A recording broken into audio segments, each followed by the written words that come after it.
হরিহরপাড়ায় তৃণমূল কর্মীর বাড়িতে বোমা বিস্ফোরণে আতঙ্ক এলাকাবাসী। মুর্শিদাবাদ জেলা হরিহরপাড়া থানা অন্তর্গত সুলাইয়া আকন্দবেড়িয়া গ্রামে তৃণমূল কর্মীর বাড়িতে আচমকা বোমা বিস্ফোরণের ঘটনায় তীব্র চাঞ্চল্য ছড়িয়েছে। মঙ্গলবার বিকেলে এই ঘটনাটি ঘটে বলে পুলিশ সূত্রে জানা গিয়েছে। কায়ুম শেখ নামে এক তৃণমূল কংগ্রেস কর্মীর বাড়ির বাথরুমে আচমকা বিরাট শব্দে বিস্ফোরণ ঘটে। বিস্ফোরণের তীব্রতা শৌচালয়ে দেয়াল ভেঙে পড়ে যায়। এলাকাবাসীদের দাবি, এটা কোনো সাধারণ দুর্ঘটনা নয়, বরং পূর্ব পরিকল্পিত হামলা। কেউ বা কারা ইচ্ছাকৃতভাবে কায়ুম শেখকে মারার উদ্দেশ্যে এই বোমা সেখানে রেখে গিয়েছিলেন বলে অভিযোগ উঠেছে।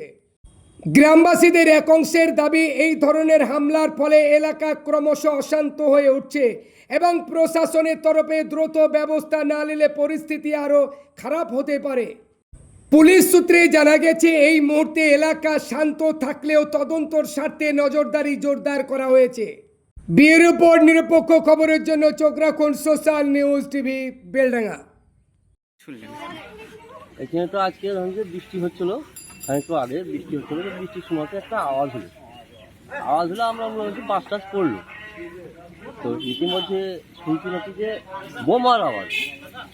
এখানে তো আমাদের এই যে কায়ম এমনি সাধারণ ছেলে, এমনি কোথাও কোনো কেউ বলতে পারে না মাস্টার কি বাবাতে কোনো সমস্যা অনলাইন, কিন্তু এখন ও একটু পাখিতে ঘোরাঘুরি করে, এই হিসাবে বিরোধী লোক এসে বোমাটা মেরে গেল কি কে রেখে গেল, এই হিসাবে হয়তো বম ফেটতেও পারে, এরকম হতে পারে। কোন পার্টি করে যার বাড়িতে বোমা?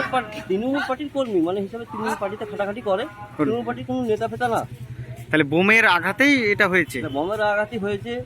বাড়িতে ওর বাবা মারা গেল কদিন হলো, এবার ওই টেনশনে ওরা আছে। এখন সেই হিসাবে বাড়িতে কেমন হয়, সেই হিসাবে বিরোধী কোনো হয়তো পার্টি এসে বমটা মেরে গেল কি না, সেটা আমরা তখন পর্যন্ত বুঝতে পারিনি। কিন্তু স্থানীয়ভাবে দেখতে পাওয়া গেল যে বাড়িতে তালা মেরে পালিয়ে গিয়েছে। হ্যাঁ, বাড়িতে তালা মারা আছে, বাড়িতে কেউ নাই, বাড়িতে অশান্তি। মানে আমার তাহলে যখন বিস্ফোরণ ঘটে তখন বাড়িতে কেউ ছিল না? বাড়িতে কেউ ছিল না।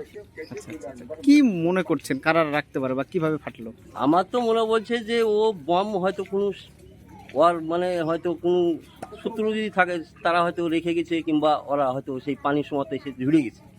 আচ্ছা, আপনার নাম কি? আমার নাম সিদ্দিক হোসেন।